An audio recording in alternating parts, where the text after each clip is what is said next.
Assalamu alaikum, I'm Aliza Kim and welcome to another episode of Finding Him.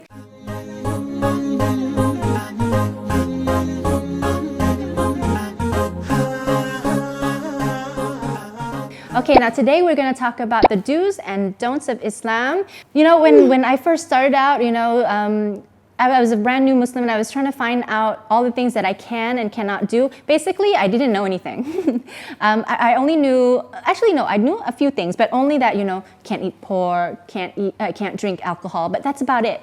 But hey, take it from me, start slow, focus on just a few things and just work on that. But definitely, whatever that you're supposed to do, the commands like the prayers, make sure that you do that. Yeah, but other things, you slowly.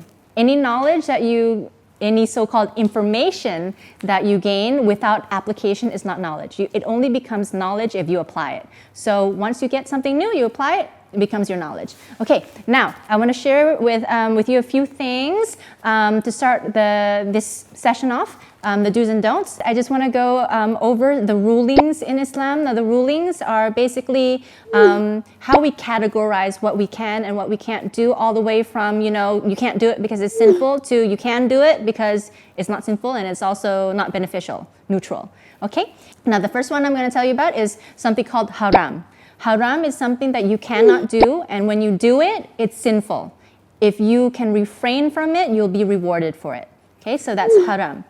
Halal is everything that you're, meant to do, that you can do. That's halal. Okay, next one is called wajib. Wajib is something that you must do. It's obligatory for you to do. And if you do it, it is rewarded.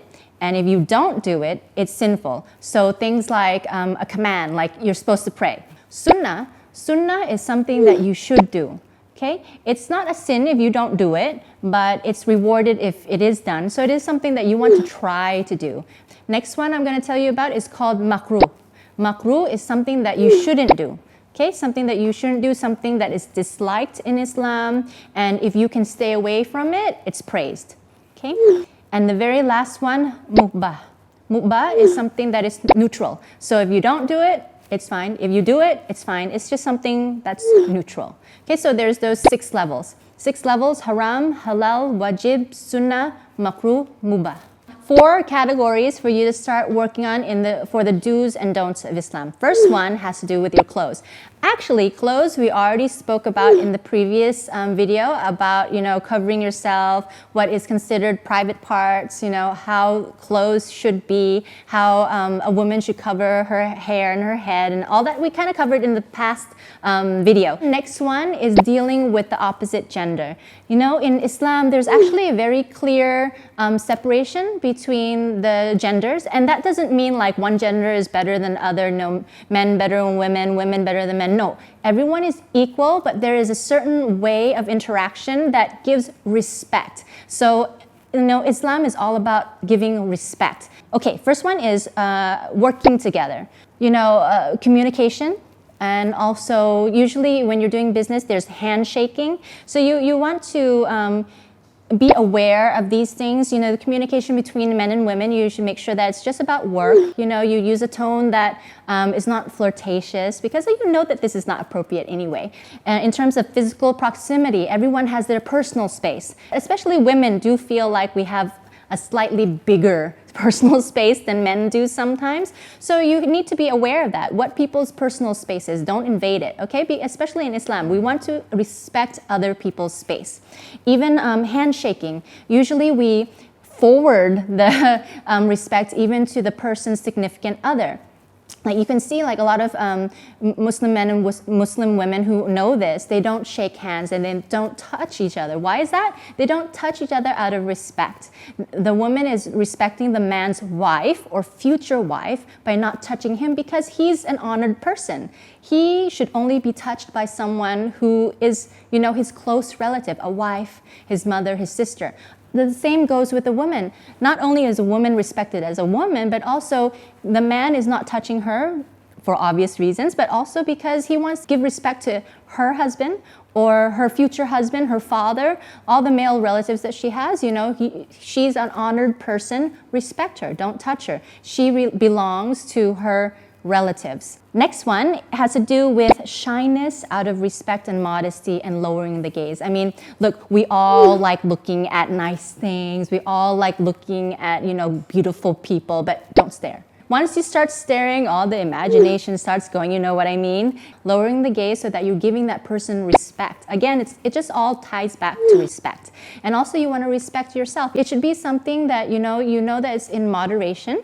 Yeah, everything about Islam is also about moderation and modesty. It's a way of respecting yourself. This is the third one, having to do with diet. I said a little bit in the beginning about diet. But the general rule is everything is okay to eat and drink except for these few things. First one is non-halal meat. It's any critter that has been slaughtered without the name of Allah. So anything that is slaughtered with the name of Allah, with a dua and in the halal way, you can eat. When I say anything that's slaughtered, that doesn't include pork. Okay, I think most people know this, so I don't have to go through this. Okay, but pork and all pig-related products, pig oil, this kind of thing, we stay away from.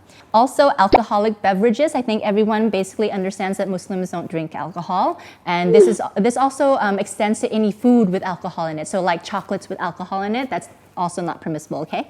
For the most part, any kind of halal meat you can eat, any kind of seafood you can eat, all drinks you can take except for alcohol. This is the basic, okay? Fourth category is about harming yourself. Again, I keep reminding you about respecting yourself, and that also extends to not harming yourself. In the Quran, Allah says don't harm yourself. For example, easy examples, okay? If you're smoking, you should probably think about quitting. There are studies out there, let's face it, smoking is harmful. So also, beating yourself, causing yourself physical pain or damage, all these things are not permissible. And the last one, so number 5, so it's 5 plus 1, okay, is your speech. If you're someone who swears a lot or, gossips a lot, slanders a lot, you don't have to admit it, it's time to clean up. It's just, start using better words. That's all, simple. It's really simple, I promise you. Now the plus one. The plus one is really just tying up some loose ends. And these are things that you don't have to do right away. It's good if you can do it right away. If you have bank accounts, you can think about maybe switching over to Islamic bank accounts. If you have ID cards, especially for women, if your ID cards are showing pictures without the hijab and you have already put on the hijab, you can probably think about maybe switching that picture when it expires or whenever you can. Also, insurance. There's options out there. Maybe you can look into takaful, a type of Islamic insurance. So that's basically it for this episode. So it's actually 5 plus 1, the 5 categories that I gave you for the do's and don'ts, simple do's and don'ts, just start practicing it. And also the one, which is the loose ends, just start thinking about it. Yeah, so that's basically it for this episode. And, I really hope that was beneficial for you because these are things that I wish also that I was told in the beginning, just a recap. These things that, I can start thinking about and adjusting to, that would have helped me a lot. So I hope that it helped you a lot. Hey guys, thanks for watching this video. I've really enjoyed my time with you guys. Just to let you know, this is the last video of this particular mini-series. And this is a mini-series because it's a pilot. This is the first time I'm doing this. This is the first time that my team is doing this. So we really need to know if you're enjoying yourself. And there's so many more topics to cover. I haven't even talked about the 5 pillars of Islam. I haven't talked about, fasting. I haven't talked about so many things. But we need your feedback. We need to know if these videos are benefiting you, if they're helping you, perhaps even how I can make it better, how we can make it better. Maybe I need to talk slower. Sorry, I talk really fast, I know. Okay, so if you just tuned in the middle of this series or this video, you might be like, who is this girl who talks super fast and a lot? So if you want to know who I am, it's in the first video. If you want to learn about the Shahada, it's in the third video. So there's a whole bunch of things that are in this series that I believe will be really beneficial to you, and you can find all of those videos here. Just subscribe to the DOPS channel on YouTube. It's DOPS channel, and you'll find all of those videos. If we have new videos coming up, you'll also find it on that channel.